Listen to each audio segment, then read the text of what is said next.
अस्सलाम वालेकुम। Programme night addition में हम आपको खुशामदीद कहते हैं। नाजरीन, 2.5 साल के बाद वज़ीर-ए-आज़म को वफाकी वज़रा की कारकर्दगी बेहतर बनाने का ख्याल आ गया है। आज इस्लामाबाद में वफाकी वज़रा की कारकर्दगी और उन्हें अहदाफ सौंपने की तकरीब से खिताब करते हुए वज़ीर-ए-आज़म इमरान खान ने कहा कि अब कोई बहाना नहीं चलेगा कि हम सीख रहे हैं या हम नए हैं या हमें तजुर्बा नहीं है।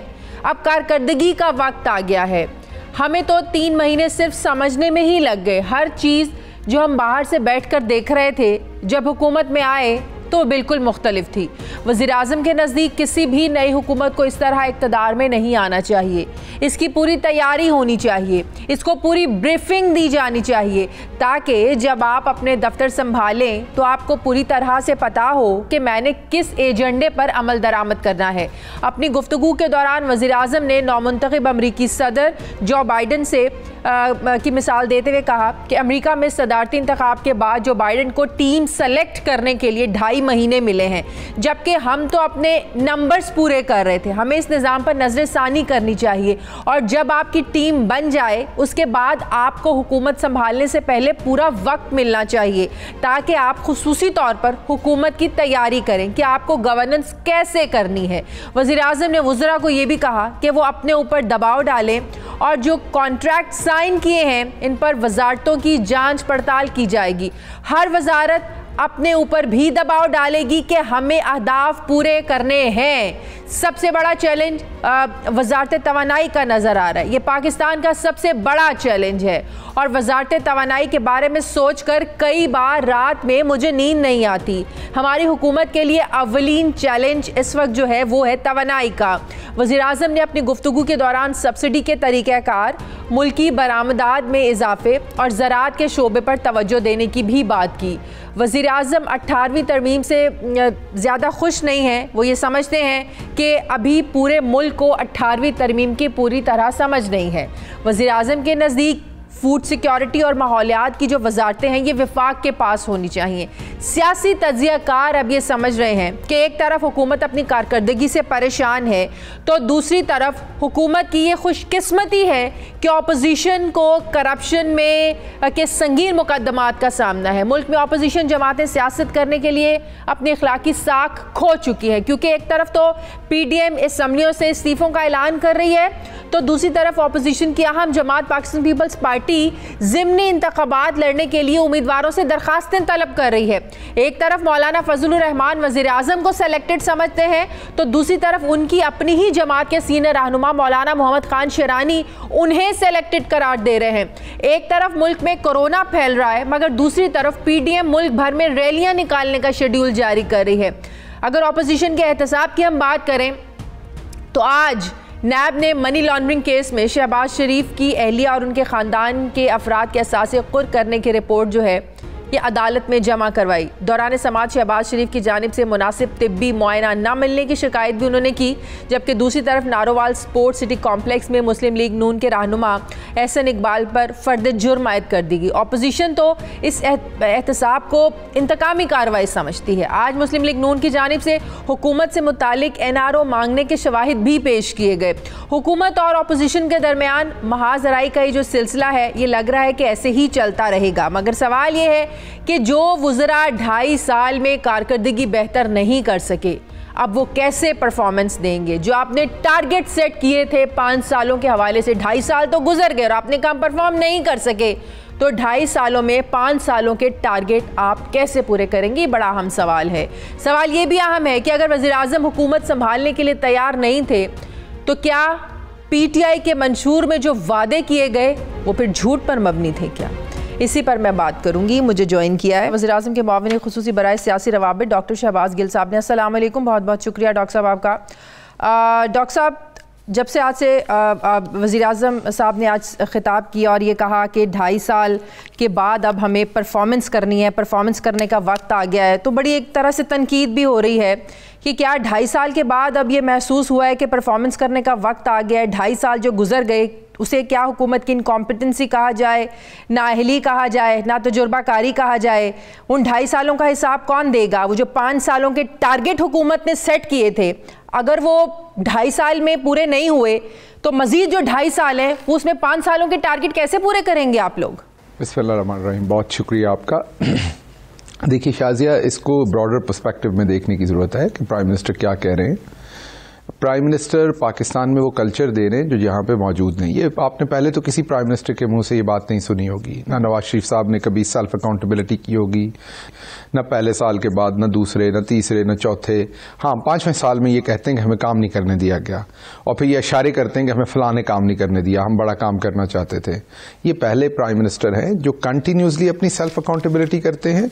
आपके सामने अगर आप ये कहें कि पहले 2.5 साल में काम नहीं किया, तो क्या जो मईशत नून लीग ने पूरा जोर लगा के 25 अरब की एक्सपोर्ट को 20 अरब पे लेके गए, और हमने पहले 2 सालों में उस एक्सपोर्ट को, ये इन्होंने 5 अरब कम की, 25 से 20 अरब की, और हमने उसको पहले 2 सालों में पॉजिटिव कर दिया आके, तो ये काम नहीं हुआ। क्या अगर हम देखें तो जो हमने 20 अरब का करंट अकाउंट डेफिसिट था वो आज $500 मिलियन का तकरीबन सरप्लस है, क्या वो काम नहीं हुआ? जो 37 अरब का तजारती खसारा था वो कम करके क्या काम नहीं हुआ?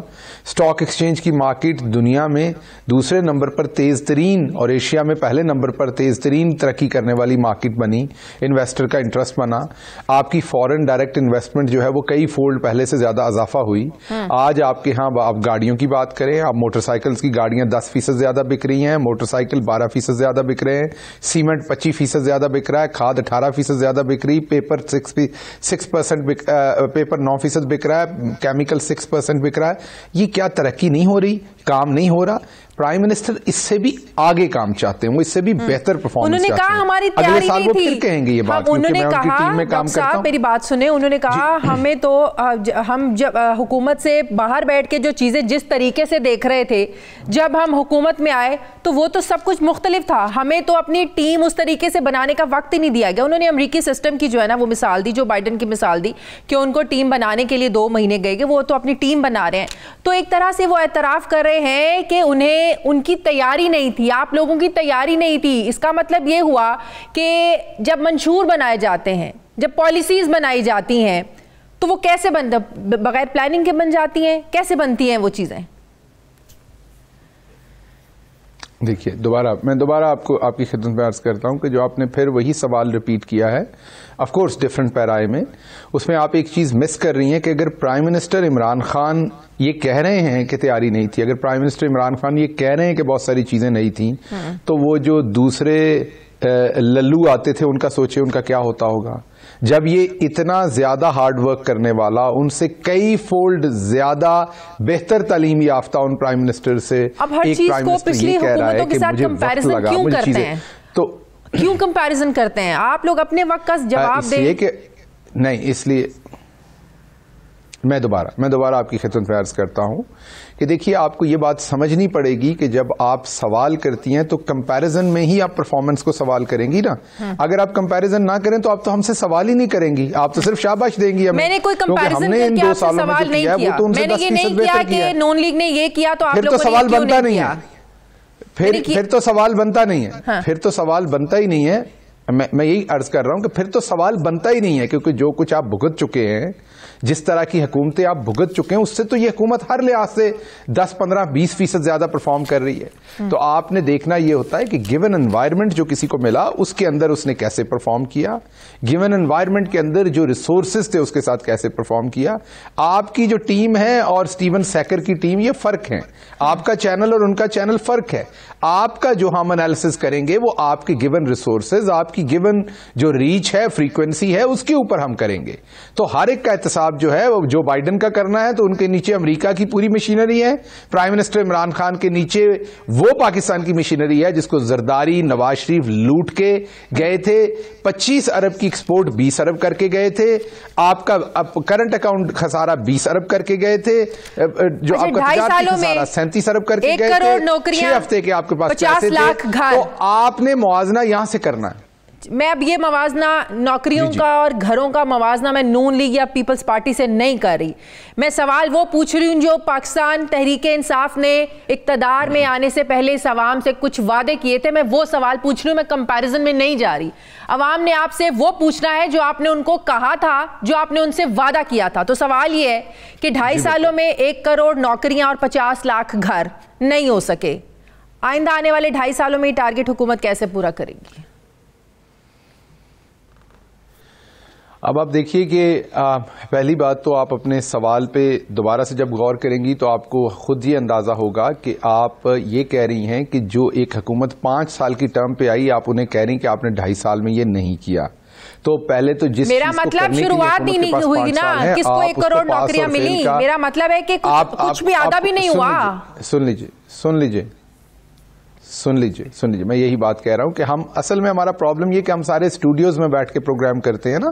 आपके जो 12-14 टॉप के प्रोग्राम से बताइए किसने लास्ट टाइम हायर एजुकेशन पे जाके ग्राउंड में कोई तहकीकाती रिपोर्ट की, किसने इंडस्ट्रियल सेक्टर में जाके तहकीकाती रिपोर्ट की, किसने एग्रीकल्चर में जाके कोई तहकीकाती रिपोर्ट के ऊपर की, किसने वुमेन प्रॉब्लम्स के ऊपर जाके तहकीकाती रिपोर्ट की, किसने लेबर इश्यूज के ऊपर जाके कोई तहकीकाती रिपोर्ट की, किसने पाकिस्तान की ट्रांसपोर्टेशन पे जाके कोई तहकीकाती, अगर आप देखी होती, मैं आपकी बात नहीं कर रहा, मैं पूरे सेक्टर की बात कर रहा हूं, तो आपको बहुत सारी चीजों की मालूमात होती है। अभी आपको एग्जांपल देता हूं।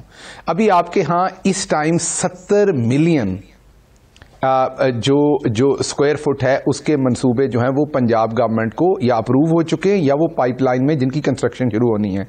10,000 स्क्वायर फुट के ऊपर 33 नौकरियां आती हैं, ये दुनिया की प्रूवन रिसर्च है। 10 उसके अंदर स्किल्ड नौकरियां होती हैं और 23 अनस्किल्ड होती हैं।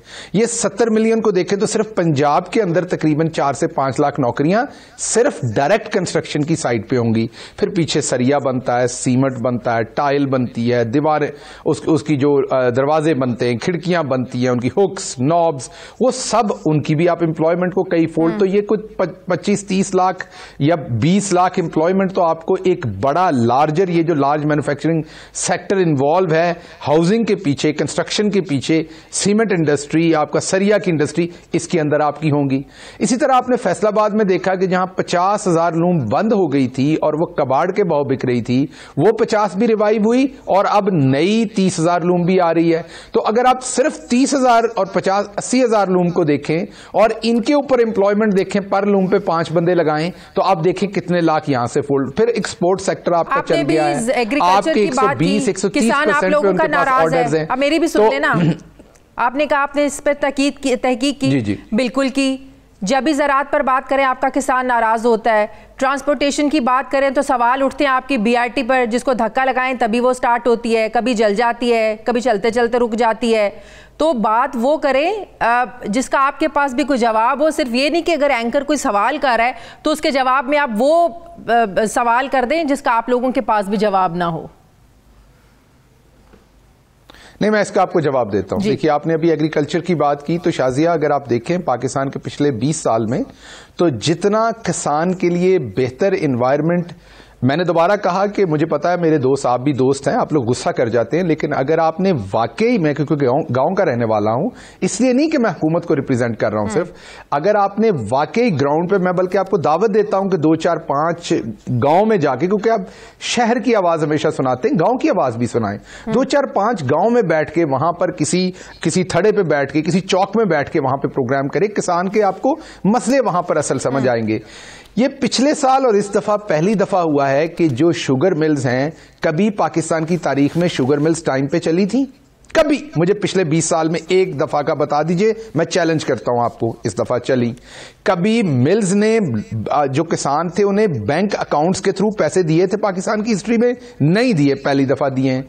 पिछली दफा जो शुगर सीजन खत्म हुआ, आप मुझे बता दीजिए कि विद इन 60 डेज तमाम किसानों के, जब मैं तमाम कह रहा हूं तो 95% किसानों के सारे पैसे पे हो गए कि नहीं? क्या ये पाकिस्तान में हिस्ट्री में पहले हुआ? आप एक तरफ कहती है गंदम महंगी हो गई है, तो गंदम महंगी किसान को ही उसके पैसे मिलने हैं ना, मुझे और आपको तो नहीं मिलने। आपकी गंदम प्रॉपर कीमत मिली, आलू प्रॉपर कीमत मिली, किसान खुश नहीं है जो सपोर्ट प्राइस आप लोग दे रहे हैं, किसान खुश नहीं है। आप मुझे बताइए किसान खुश है? किसान खुश नहीं है। ये तो आप कह रही हैं ना, ये मैं बिल्कुल आपको कह रहा हूं, बिल्कुल किसान खुश है, लेकिन किसान के लिए हमें और करना है। इस मुल्क ने किसान को अच्छा ट्रीट नहीं किया पिछले 40-50 साल में, लेकिन ये ब्लैंकेट स्टेटमेंट दे देना कि किसान खुश नहीं है, ये भी मुनासिब नहीं है। मैं या तो आप कोई सामने मेरे अदादो शुमार रखें, कोई रिसर्च रखें, कोई कंपैरिजन रखें पिछली गवर्नमेंट का और इस गवर्नमेंट का, कि किसान की क्या डिमांड थी और हुकूमत ने क्या रखी, आप मुझे बता दें। किसान क्या डिमांड कर रहा था? आप ये देख लीजिए, जी मैं यही बता रहा हूं कि जब आपने किसी भी चीज को सोचना होता है तो आपने तमाम सेक्टर्स और तमाम फैक्टर्स को सामने रख के ये डिसीजन करना होता है। अब बिल्कुल किसान का राइट है कि वो आपने ये भी देखना इंटरनेशनल मार्केट क्या है। अब अगर फॉर एग्जांपल इंटरनेशनल मार्केट में गंदम की कीमत कम है और आप यहां बहुत ज्यादा रख देंगे तो फिर भी वो पूरी की पूरी सनत का इस्तेसाल होगा इन लॉन्ग रन। ये जो इकोनॉमी है ना, ये डिमांड एंड सप्लाई पे पूरी दुनिया में चल रही है। तो ये फैसले भी यहाँ पर हुए कि कहा गया गंदम बहुत ज्यादा है तो आप एक्सपोर्ट कर दें, बाद में पता चलता है कि आपके यहां तो बहरान पैदा हो रहा है फिर आप इंपोर्ट कर दें। ये क्या स्ट्रैटेजी है? मैं यही आपको बताने की शाजिया कोशिश कर रहा हूं कि जो 70 साल में आपने सिस्टम डेवलप नहीं किए और जब हम सारे हम सब कंफर्टेबली उन चोरों को पिछले 40 साल ये नहीं पूछते रहे जिन्होंने ये तमाम के तमाम इंस्टीट्यूशंस बनाने थे, सिस्टम्स बनाने थे, स्ट्रक्चर्स बनाने थे। अब एक नई गवर्नमेंट आई और आप उन्हें कहते हैं जो 70 में खराब हुआ वो 2 में ठीक करके दो। ये नामुमकिन है, ये हो नहीं सकता है। इसके ऊपर आप बैशिंग कर सकते हैं, आप अटैक कर सकते हैं, बट ये रियलिटी नहीं है, ये रियलिस्टिक एक्सपेक्टेशन नहीं है। मुझे बताइए 18वीं तरमीम कर दी गई। 18वीं तरमीम का मतलब यह है कि एग्रीकल्चर सारे सूबों को दे दी गई। अब आपकी जो फूड सिक्योरिटी है वो आपने सेंटर को दे दी। सेंटर के पास कुछ है ही नहीं फूड सिक्योरिटी के लिए। 18वीं तरमीम के बाद फंड्स और तमाम ताकत सूबों को दे दी। अब सूबे अपने अपने अदादोशुमार बताते हैं अपनी अपनी मर्जी के, और उसके बाद नजला सारा फेडरल पे गिर जाता है। जो सिंध है उसने पिछले साल कोई गंदम प्रोक्योर नहीं की, इस साल उसने 12 लाख मैट्रिक टन की है। पंजाब ने 43 लाख मैट्रिक टन की है। केपी ने पिछले साल भी कम की, इस दफा भी कम की। कहने का मतलब यह कि ये जो एग्रीकल्चर थी 18वीं तरमीम की जद में खराब नहीं होनी चाहिए। किसने उसके ऊपर प्रोग्राम किया एक सैर हासिल, किसने निशानदेही की, किसने गले में रस्सा डाला जिन्होंने 18वीं तरमीम में इस सारे को सोचे समझे बगैर हमें इस चीज में धकेल दिया। यही हाल गैस सेक्टर का है। क्या गैस की पहली दफा लोड शेडिंग हो रही है? जब हम सवाल करते हैं क्या हर साल नहीं होती? और जैसे जैसे आबादी बढ़ रही है, हमारी डिमांड बढ़ रही है, ज्यादा घरों की एक तरफ आप कह रहे नए घर नहीं बन रहे, दूसरी तरफ आप देखें तो गैस की जो डिमांड है मीटर्स की, दूसरी तरफ अटैक होता है आप नए मीटर नहीं लगा के दे रहे। इतने लाख लोग हैं उनकी मीटरों की एप्लीकेशन है, तो नए घर बन रहे हैं तो उनकी एप्लीकेशन है ना। तो जब आपका इंफ्रास्ट्रक्चर वही पुअर है, 40 साल में डेवलप नहीं हुआ, और अब आप इस हुकूमत से कहते हैं 2 साल में सब ठीक कर दें। ये अगर गुस्सा निकालना है इस हुकूमत पे तो बिल्कुल ठीक है, जायज तरीका है। लेकिन अगर आप गुस्सा तो प्राइम मिनिस्टर साहब निकालते हैं, 70 साल का पड़ा हुआ वज़ीर आज़म साहब का गुस्सा नजर आता है जब आए रोज वो अपने वज़ीरा को तब्दील करते हैं, जब वो कहते हैं अब वक्त आ गया परफॉर्मेंस दिखाने का, अब कोई बहाना नहीं चलेगा कि हमें कोई तजुर्बा नहीं है, वो हमेशा कहते हैं, या हम सीख रहे हैं। हमें गुस्सा निकालने की क्या जरूरत है? हमारा काम है सिर्फ सवाल पूछना, आप लोगों का काम है जवाब देना। थैंक यू वेरी मच, बहुत बहुत शुक्रिया। वज़ीर आज़म के मामले खुसूसी बराए सियासी रवाबित डॉक्टर शहबाज गिल साहब मेरे साथ हैं। Thank you very much. मुझे प्रोग्राम में एक ब्रेक लेनी है, वापस आते हैं एक छोटे से वक्फे के बाद।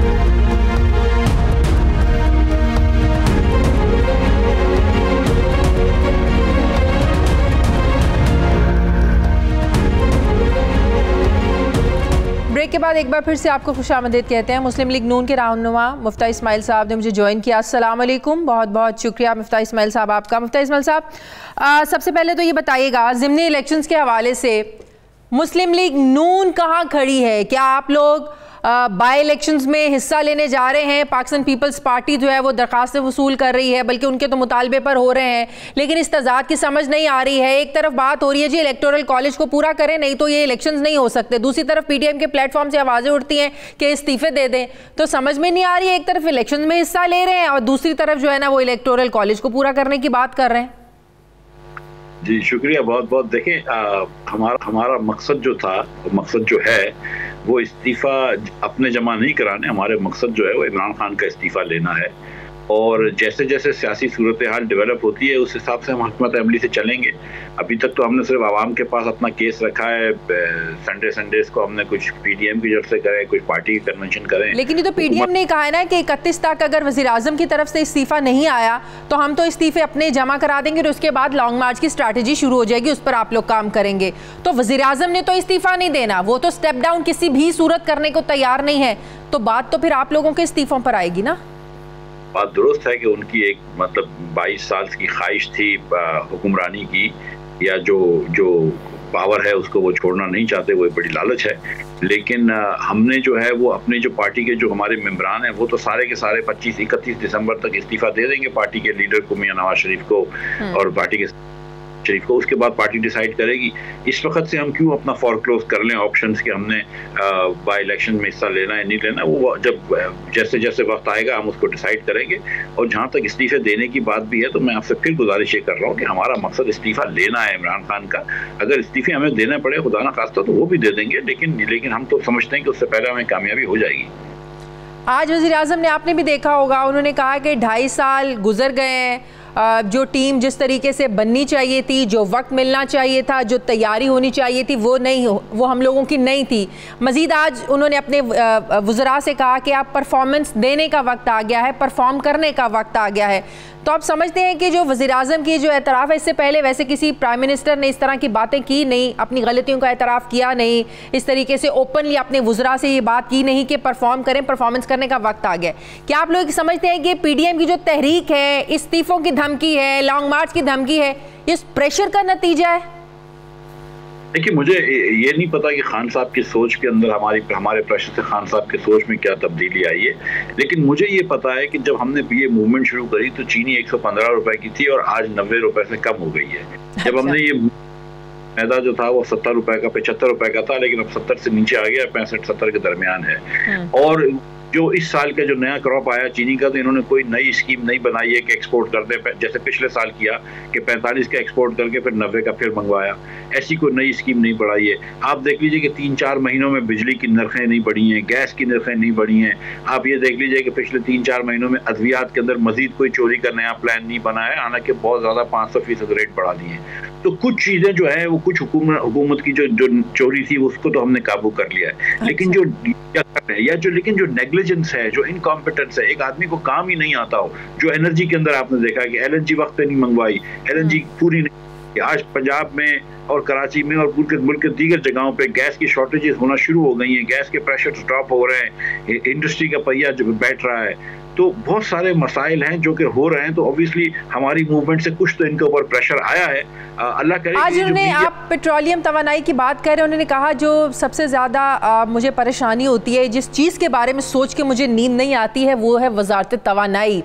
इसका मतलब ये हुआ इनडायरेक्टली वो कह रहे हैं कि वजारत तवानाई डिलीवर करने में नाकाम है। अब समझ में नहीं आ रही, जो उनकी नींदें उड़ी हुई हैं वो आप लोगों की वजह से उड़ी हुई हैं, क्योंकि इल्ज़ाम तो आप लोगों पर ही लगते आए हैं कि महंगी बिजली बनाई आप लोगों ने, महंगे मुआहदे किए आप लोगों ने, महंगी LNG आप लोगों ने ख़रीदी, तो नींदें कहीं आप लोगों की वजह से तो नहीं उड़ी हुई वज़ीर आज़म की?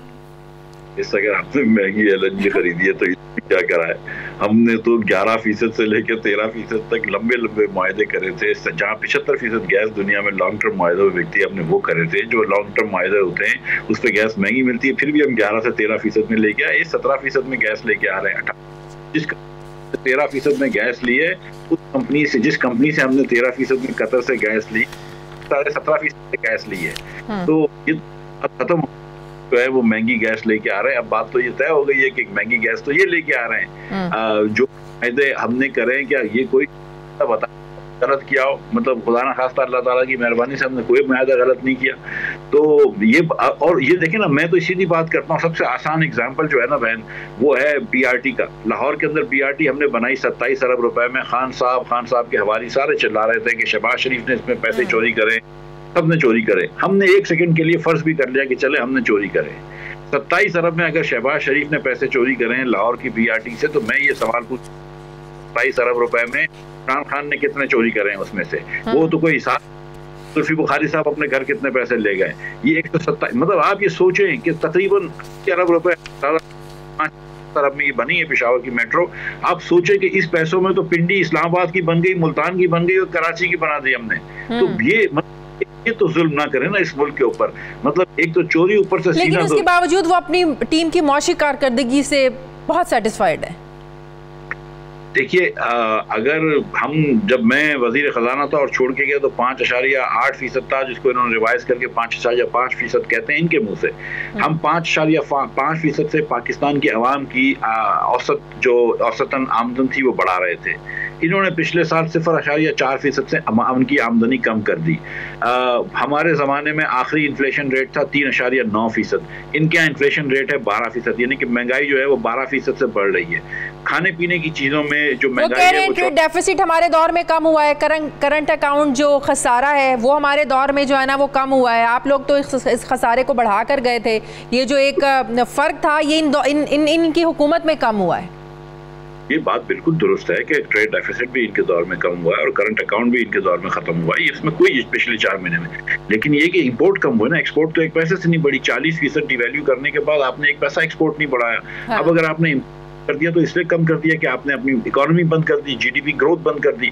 मैं अगर इस तरह कहूँ कि मैंने अपने माहाना खर्चे बचा लिए अपने बच्चों को स्कूल से निकाल के, तो ये कौन सी इसके अंदर जहानत होगी? मैंने अपने बच्चों का मुस्तकबिल ना, तो आपने यहाँ पे फैक्ट्रियां लगाना छोड़ दी, आपने सीपैक रोक दिया, आपने बिजली घर लगाना छोड़ दिए, आपने सारी चीजें करना छोड़ दी, फिर आप बोलते हैं कि मैंने इंपोर्ट कम कर दिया। तो इसमें कौन सी मतलब बड़ी बात कर ली? गुजारिश ये है कि जहाँ इन्होंने टैक्स रेवेन्यू बढ़ाया, खान साहब ने कहा था मैं टैक्स रेवेन्यू डबल करूंगा, वो वहां तक भी नहीं पहुंचे जितना मैं छोड़ के गया था। ना इन्होंने एक्सपोर्ट बढ़ाए, वहां तक नहीं पहुंचे जहाँ हम छोड़ के गए थे। ना इन्होंने मतलब इस वक्त पाकिस्तान में, पंजाब में कुछ दिनों पहले लफ्ज ने सर्वे किया, 21% लोग अब बोलते हैं कि वो अनएम्प्लॉयड हैं। 11% कम हुई है, 27% हाउस होल्ड बोल रहे हैं कि हमारी इनकम पिछले 6 महीनों में कम हुई है। खान साहब ने जो गरीब लोगों के ऊपर खास तौर पर बोझ डाला है वो बहुत बहुत मुश्किल कर दी है। हाँ, अलबत्ता जहांगीर तरीन साहब, आमिर कियानी साहब, ये जो जिन बड़े बड़े लोग हैं, अल्लाह ताला ने उनको बहुत नवाजा है इन 2 सालों में। अच्छा, एक आखिरी सवाल का जवाब दे दें। आज दौरान समात शहबाज शरीफ साहब ने कहा कि उन्हें मुनासिब तिब्बी मुआयना नहीं मिल रहा, तो क्या जो सरकारी डॉक्टर उनका मुआयना करते हैं वो उससे सेटिस्फाइड नहीं है? इसीलिए कहा होगा ना शहबाज शरीफ ने। शहबाज शरीफ जो है मतलब वो कैंसर सर्वाइवर है, उसकी उनकी बैक जो है उसके अंदर सीवियर प्रॉब्लम है। आपने जबरदस्ती उनको जमीन पे सुलवाया कुछ दिन तक जब तक कोर्ट ऑर्डर नहीं आया। इस किस्म के ओछे हटकंडे करने की क्या जरूरत है? अगर एक आदमी 70 साल का आदमी है, उसको अपना मौलज मांग रहा है मुआयना करने के लिए, तो भेज दो। मतलब ये इस किस्म के जो छोटी छोटी हरकतें हैं ना, ये कम ज़र्फी की निशानी है। ये बहुत पाकिस्तान के लिए अच्छा नहीं है। मैं कहता हूँ ये सियासी माहौल खराब करते हैं फजूल। ठीक है, बहुत बहुत शुक्रिया। नून के रहनुमा मुफ्ती इस्माइल साहब मेरे साथ थे, थैंक यू वेरी मच। मुझे प्रोग्राम में एक ब्रेक लेनी है नाज़रीन, वापस आते हैं एक छोटे से वक्फे के बाद।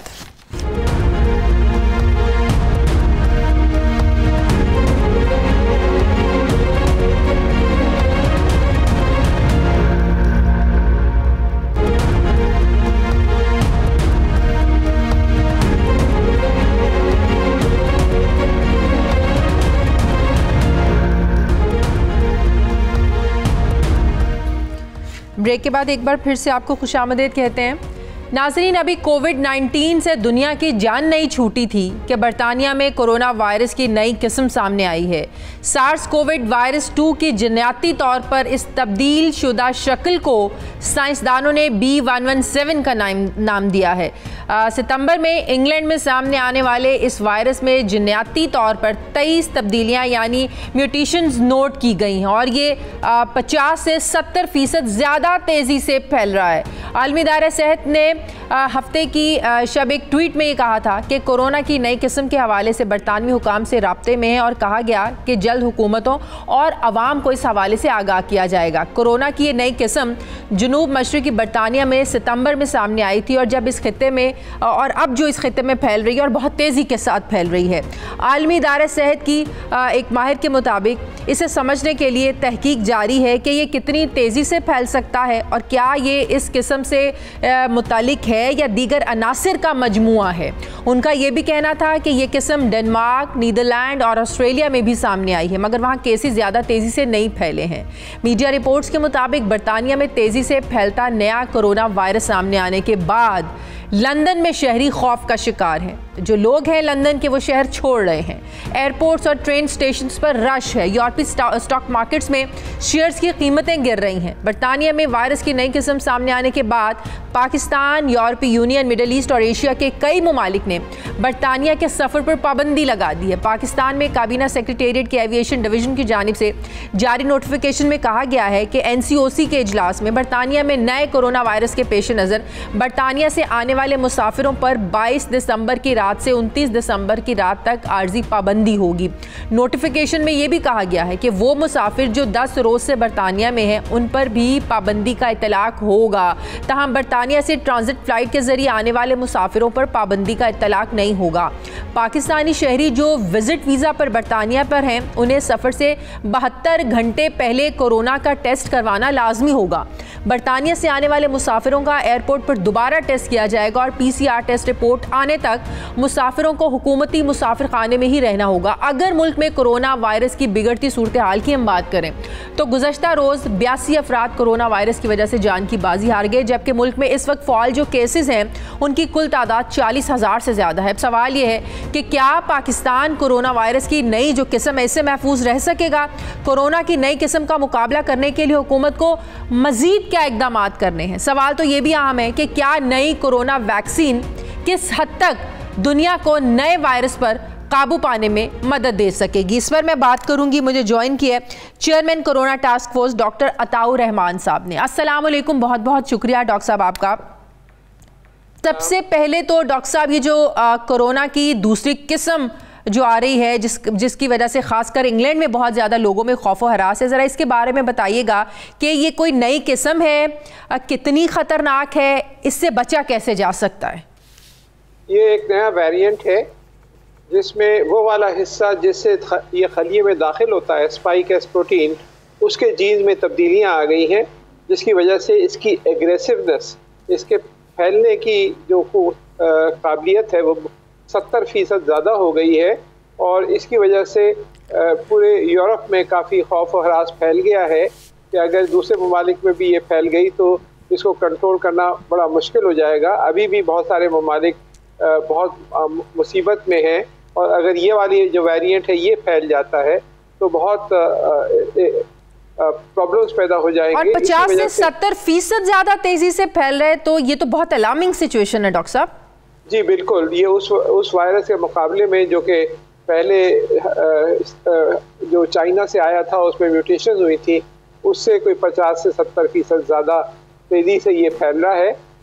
और ये जो है बहुत ही क्रिटिकल सिचुएशन हो गई और इसका ख़तरा हमेशा से था क्योंकि ये हर 2 या 3 हफ्ते बाद म्यूटेट कर रहा था। हमने कराची में, मेरी लेबॉर्ट्री में भी हमने चेक करते रहे हैं तो 109 म्यूटेशन हमें भी मिली हैं पाकिस्तान के अंदर जो ये वायरस है उसके स्ट्रक्चर के अंदर। तो ये बराबर पाकिस्तान में भी वायरस अपना स्ट्रक्चर बदल रहा है, यहाँ भी इसकी जो साख्त है शक्ल बदल रही है। जी, और 109 जगह पर हमें म्यूटेशन मिली हैं। अच्छा। मुख्तलिफ वायरस के सैंपल्स में जो कराची से हमने हासिल किए हैं। ये Jamilur Rahman centre for genomics research में पूरा सीक्वेंस किया जाता है, तकरीबन 30,000 मॉलिक्यूल्स की लड़ी है, तो उसमें देखा जाता है कहाँ कहाँ तब्दीलियाँ आती जा रही हैं वक्त के साथ साथ। तो ये जो है हर 2-3 हफ्ते बाद ये म्यूटेट कर रहा है और ये ख़तरा बिल्कुल था और है कि ये जो है ये और फर्दर म्यूटेशन होके इसकी एग्रेसिवनेस और बढ़ सकती है। और अभी जो है ये फैलाव ज़्यादा है लेकिन अमवात ज़्यादा हो रही है, इससे ये अभी तक स्टैब्लिश नहीं हुआ। फैलाव ज़्यादा है लेकिन चूँकि फैलाव ज़्यादा है इस वजह से अमवात भी ज़्यादा होंगी। तो इस नए वायरस की आप क्या समझते हैं कि पहले ही ज़ाहिर है इतने इंस्ट्रक्शंस हैं SOPs को फॉलो करने के हवाले से, तो क्या और ज़्यादा अपना जो लाइफस्टाइल है उसको बदलने की ज़रूरत है हमें? जी हाँ बिल्कुल, हमें कोशिश करनी पड़ेगी कि जो ये बरतानिया वाले जो वेरिएंट है ये पाकिस्तान में ना आ जाए। तो बरतानिया से सारी फ़्लाइट्स बैन रखनी पड़ेंगी, सख्ती से कंट्रोल करना पड़ेगा और पाकिस्तान के अंदर भी हमें SOPs को ज़्यादा सख्त करना पड़ेगा। जलसे जुलूसों पर मैं तो कहता हूँ कि दफ़ा 144 पूरे मुल्क में नाफिज कर देनी चाहिए ताकि कोई जलसे जुलूस ना हो, क्योंकि उसमें सबसे ज़्यादा ख़तरा होता है कि इस तरह की चीज़ें फैलती हैं। एक आदमी से 5 आदमी और 5 से जो है 25 और फिर 150, इस तरह करके एक मल्टीप्लायर इफेक्ट होता है। तो इसके लिए फौरी तौर पे हमें इसके बारे में सोचना है कि इससे पहले कि ये मुल्क में आके और ये बेकाबू हो जाए तो अभी से हमें। तो डॉक्टर साहब ऑलरेडी जो वैक्सीन आ चुकी है बरतानिया में, तो शुरू भी हो चुकी है ये वैक्सीन, तो अब इस नए वायरस के आने के बाद क्या वो वैक्सीन जो है वो यूज़फुल रहेगी या ज़ाया हो जाएगी, बेकार हो जाएगी, इस पर असर नहीं करेगी?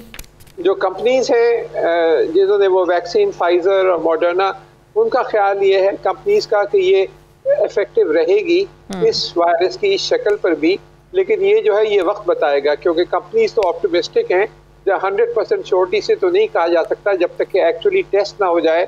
ये बिल्कुल नया फिनोमेना है, एक हफ्ते के अंदर डिस्कवर हुआ है। तो लेकिन उनका ख्याल है जो कंपनीज जो मार्केट कर रही हैं और सप्लाई कर रही हैं वैक्सीन्स, जो 2 कंपनियां जो इस वक्त बरतानिया में और अमेरिका में, फाइजर और मोडर्ना, उनका ख्याल है कि ये उसके खिलाफ भी इफेक्टिव रहेगी, लेकिन शॉर्टी से नहीं कहा जा सकता। तो डॉक्टर साहब, कोरोना की जो नई किस्म है इसके बारे में जो कहा जा रहा है कि बहुत ज़्यादा तेज़ी से फैलता है, तो इस हवाले से जो प्लाज्मा के ज़रिए एक जो सेहतयाब हो जाता था पेशेंट, उसका प्लाज्मा दूसरे शख्स में मुंतकिल करना, तो क्या ये जो नई किस्म है इसके ज़रिए भी इसका इलाज हो सकता है, प्लाज्मा की मुंतकली के ज़रिए? जी बिल्कुल, थ्योरेटिकली तो हो सकता है, लेकिन प्रैक्टिकली देखना पड़ेगा, क्योंकि प्लाज्मा का से इलाज जो है वो बड़े पैमाने पे कभी किसी मुल्क में कामयाब नहीं हो पाया है। कोरोना के खिलाफ बहुत लिमिटेड रहा है, क्योंकि इतने तादाद में प्लाज्मा मुहैया होना और सप्लाई करना प्रैक्टिकल डिफिकल्टीज हैं। तो प्लाज्मा जो है वो इसका जवाब नहीं है, इसका जवाब वैक्सीन ही है, जो कि आसानी से और बड़े पैमाने पे दी जा सकती है।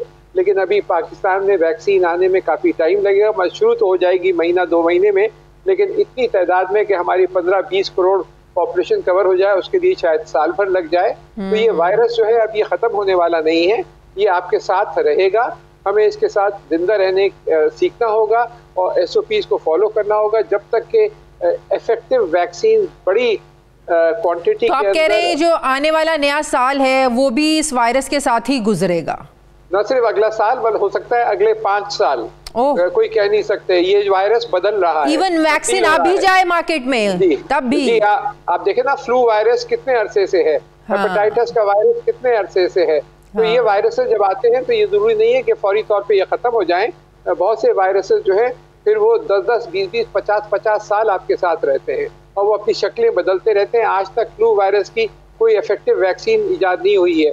आप सर्दियों के शुरू में आप लगा लेते हैं तो किसी हद तक प्रोटेक्ट होते हैं। ये फ्लू वायरस का यही सिलसिला इस वायरस का भी हो सकता है। तो ये अपनी शक्ल तब्दील रहेगा और हर साल, हर 2 साल बाद आपको नई वैक्सीन लेकर आनी पड़े, शायद ये मुमकिनात में से है। ठीक है, बहुत बहुत शुक्रिया chairman task force doctor Ataur Rahman साहब मेरे साथ है। थैंक यू वेरी मच, बहुत बहुत शुक्रिया। मुझे प्रोग्राम में एक ब्रेक लेनी है नाज़रीन, वापस आते हैं छोटे से वक्फे के बाद।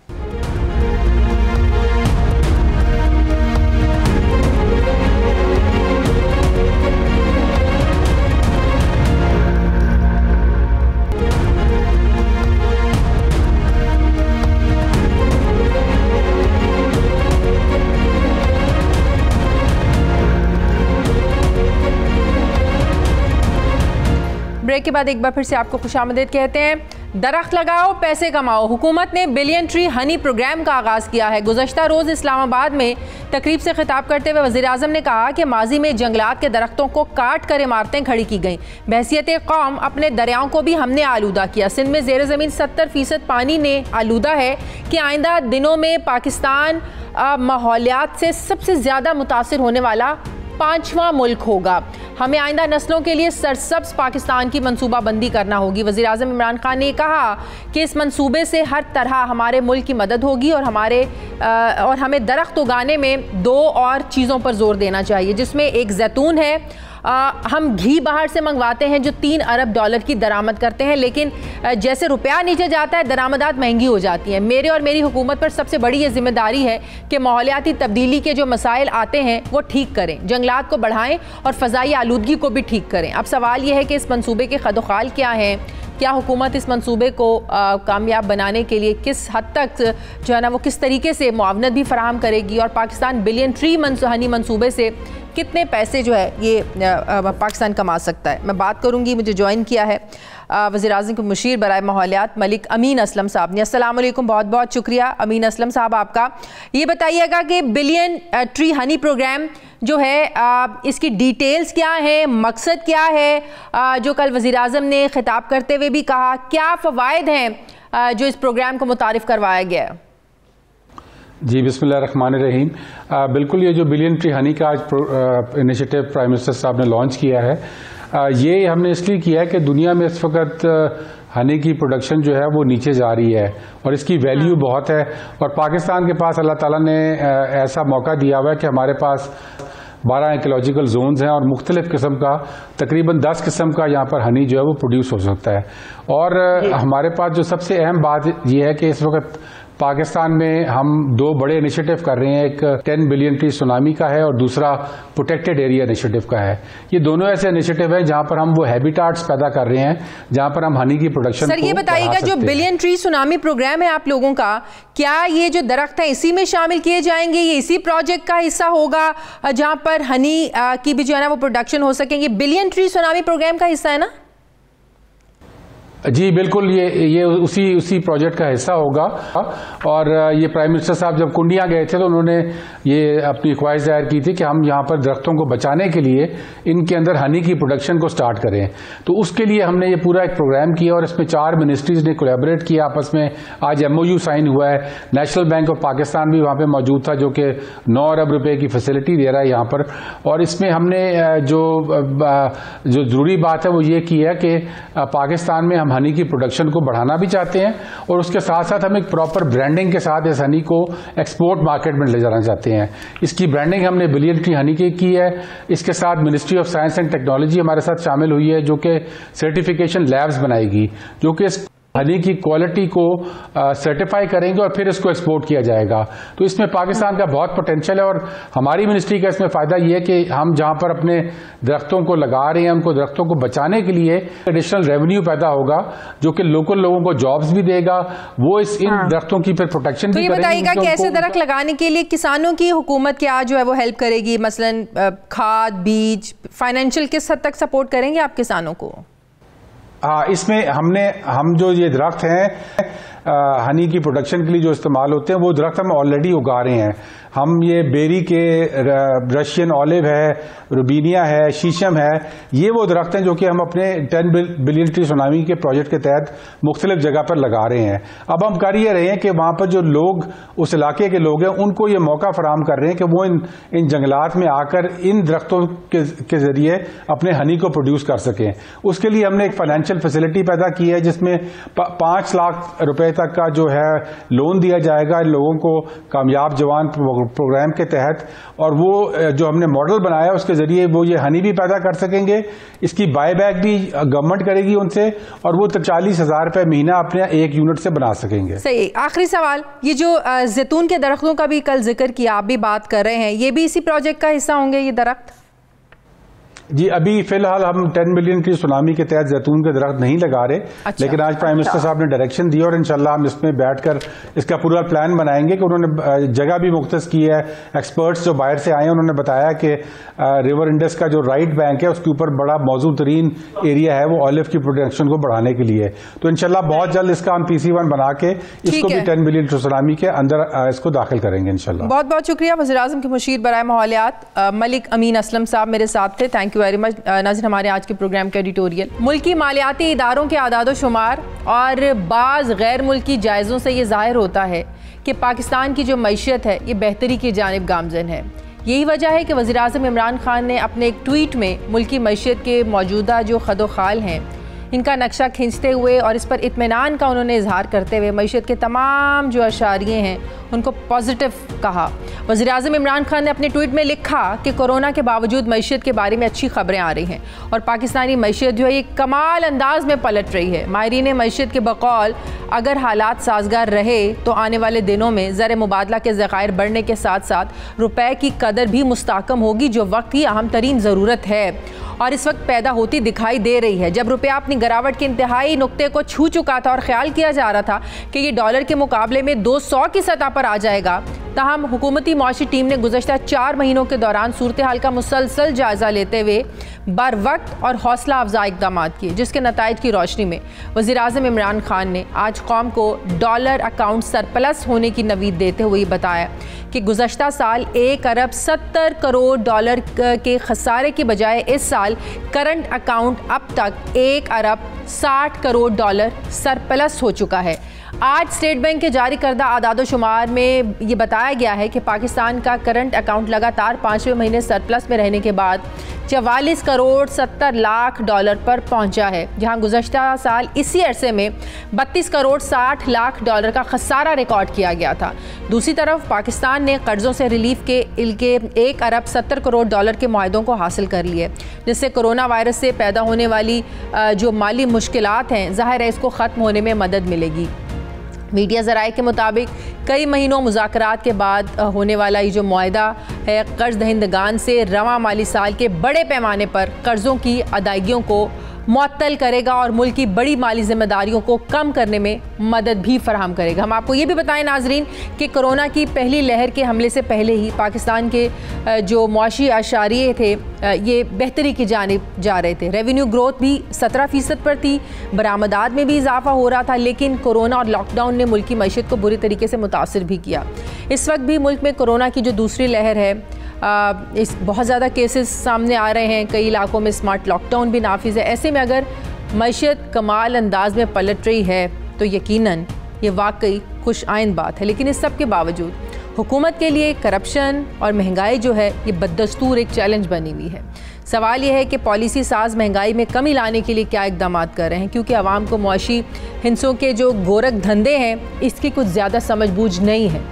वो सिर्फ़ और सिर्फ सस्ती अशिया खुर्दोनोश हासिल करने के तलबगार हैं। लिहाजा अवाम का हुकूमत से एक ही सवाल है कि वो सिर्फ अपनी मुखालिफ सियासी जमातों की करप्शन को मीडिया पर बेनकाब करने में ना लगी रहे, उनको रिलीफ देने के लिए भी जो हैं वो ज़्यादा से ज़्यादा इकदाम किए जाएँ, कोशिश की जाए। नाज़रीन, ये था हमारा आज का प्रोग्राम के लिए आप हमें फ़ीडबैक ज़रूर दीजिएगा। अपना ख्याल रखिएगा, मुझे इजाज़त दीजिए। अल्लाह हाफ़िज़।